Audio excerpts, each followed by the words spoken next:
everybody. Welcome to another episode of Model Building Start to Finish. This is John talking, and I'm sitting here with Dan. Yep. As usual. And now I think you said last time that you're going to start painting this, right? Yeah, the car's pretty much assembled. The only pieces left, and the instructions say this is optional, but of course I always do it on my cars, is air hoses. And it's designed to use high-tech air hoses, the rubber ones. Are those the ones that go together?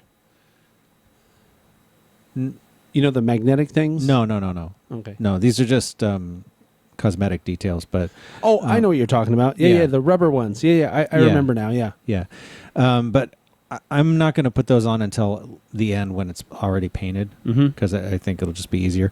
The same thing, the brake wheel's not attached yet, and the staff is too long, and as I mentioned in the last episode, I left it too long on purpose because I can put it in a little holder like this, and it makes a very nice handle for painting. Yes. Now, one thing about this car, the stake pockets are solid. So if you wanted to drill them out to put stakes or something in there, now would be the time. Yes. I'm not going to do that with my car, but if you wanted to, it would be better to do it before it's painted. Okay. So I want to separate the trucks and couplers from the car for painting. Is that because they have moving parts or what?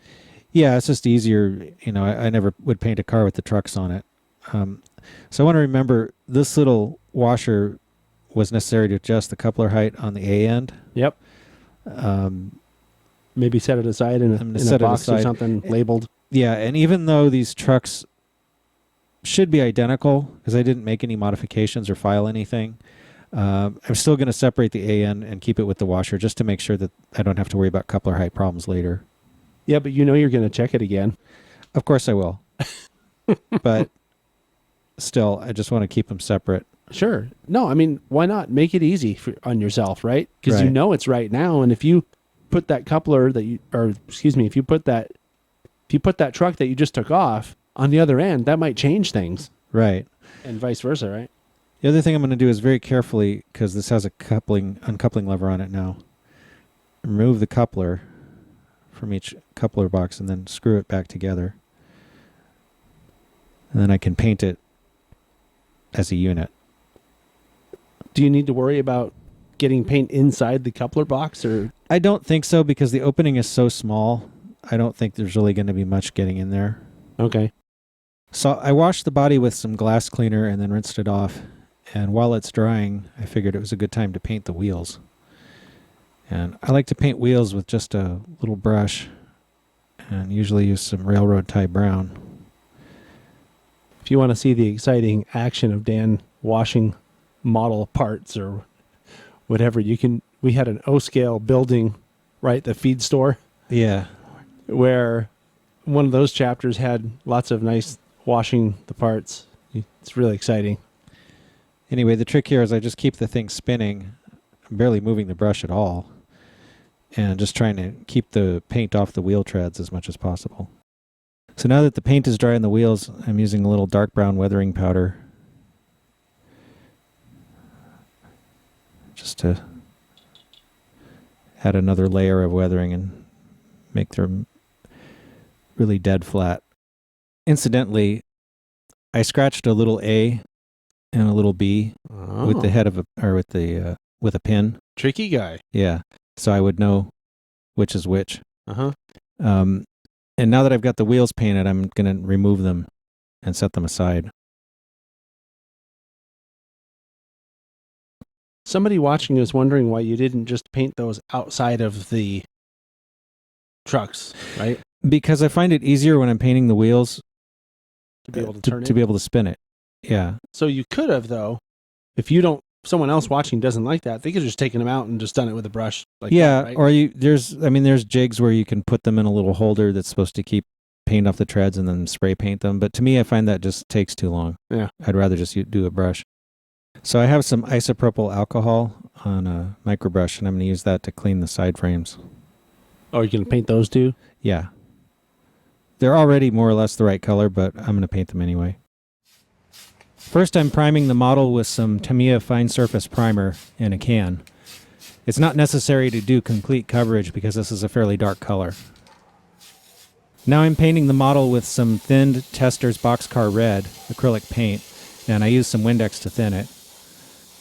I didn't use any primer on the trucks because they seem to be made of a slippery plastic, and just in case any of the paint ever flakes off, they're already brown underneath.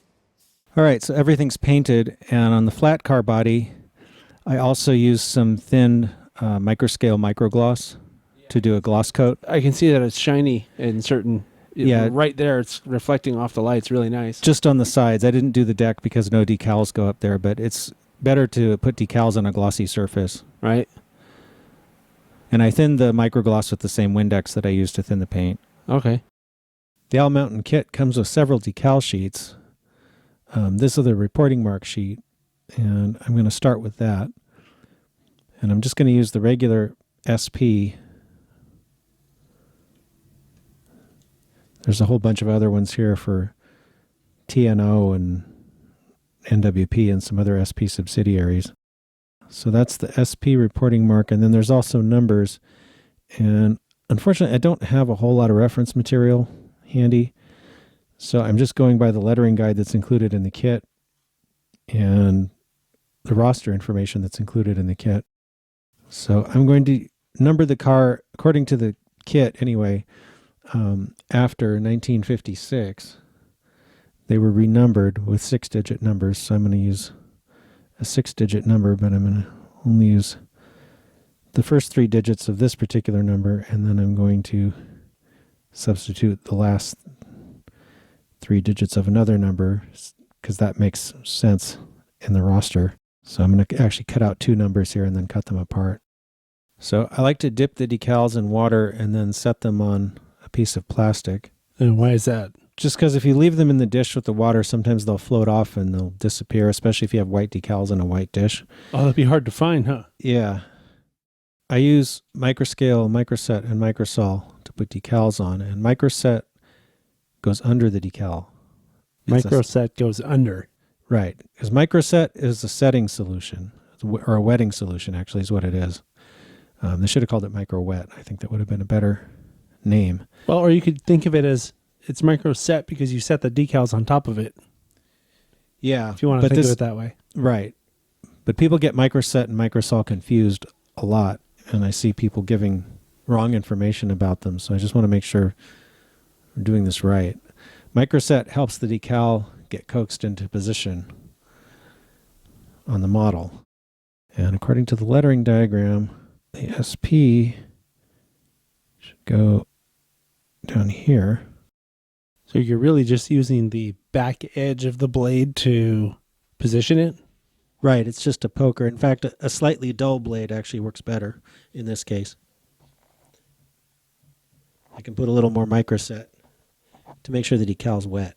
So one thing that's important to remember with the decal brush, I like to use brushes that I don't use for anything else, because I want to make sure that there's no paint residue or powder or anything in there that might. No contamination. Right. Don't use toilet water for the decals. Yeah. Yeah, not a good idea. Only I would think of that, Dan. Yeah. And anyway, like I said, I pieced the number together from 2 different numbers. And it's a number that's in the roster according to the roster data that's in the instructions. Yep. So this should be correct for a post-1956 flat car.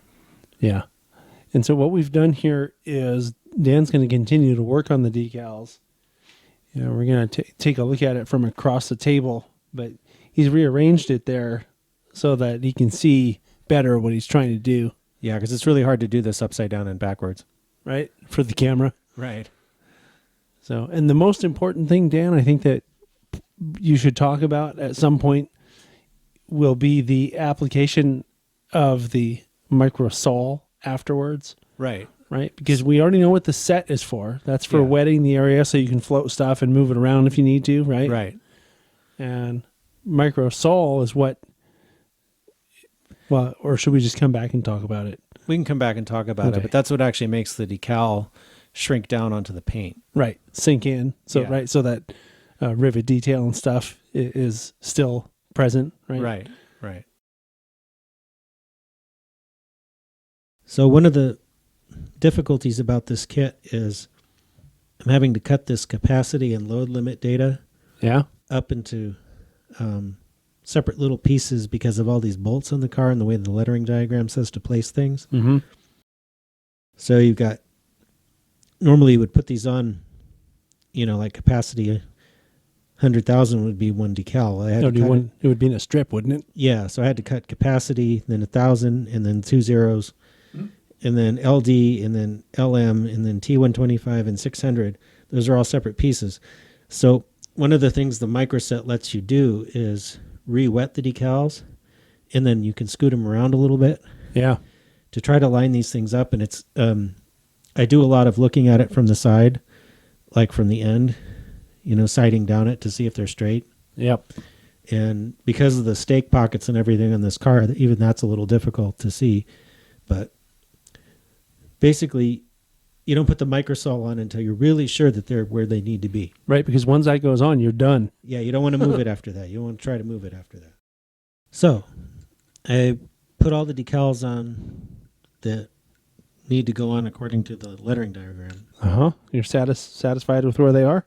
Pretty satisfied. I think they're about as good as they're going to get.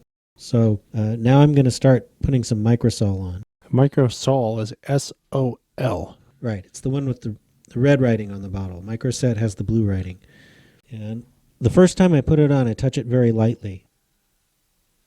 This is to prevent the decals from moving, right? Right. I don't want the decals to move while I'm brushing them. So the first time is I just kind of touch it a little bit. And important for the viewers to remember, this is the solution that makes the decals permanent.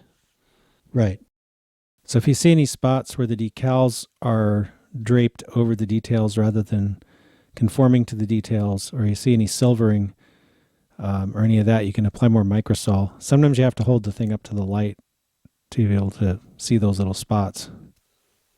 Something else that's probably worth mentioning is that it takes repeated applications of this stuff till the decal finally settles in, right? Right. You can also use like a very sharp, this is a brand new fresh blade, and you can poke it a little bit to kind of help it along. And then you just keep repeating this process until you don't see anything like that anymore. So it took several applications of Microsol and holding this up to the light to see if there were any little air bubbles, and then poking them with a sharp X-Acto blade, and then reapplying Microsol. Uh-huh. But Anyway, tedious process, isn't it? A little bit, although it wasn't too bad with this car. The decals actually went on fairly easily, so it didn't really take all that long. Once all the decals are down, then what I do is I took a brush with some water on it and kind of cleaned the side of the car just to get rid of any Microsol residue. Oh, does that affect other stuff? Yeah, it can show up when you do a clear flat spray to finish off the decals. If you don't take it off first, so you can end up with these full-size water droplets and swirl marks. That sucks. Yeah, it looks really bad.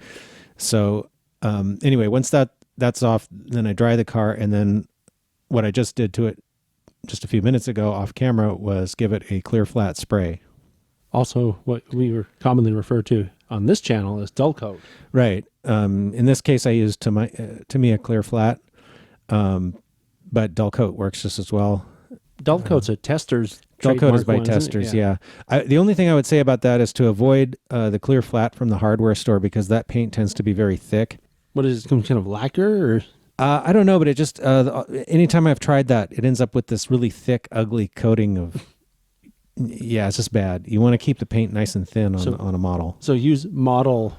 Yeah, I would really recommend using model paint. I know it costs a little more, but it's really, if you're serious about painting, it's worth it. Yeah. So anyway, if you do it right, you shouldn't see any silvering or anything. The decals should just look like they're painted on, and you shouldn't, should just look like any model you might buy. Right. A good model. A good model, yeah. Because we've seen some that had not so great. Right. Now that the car's at this point, I think this is a good place to stop, and we can come back next time and finish up the final assembly and do some weathering. Oh, weathering. That means it's almost done. Yep. Oh, I guess I'll see you next time then. Okay.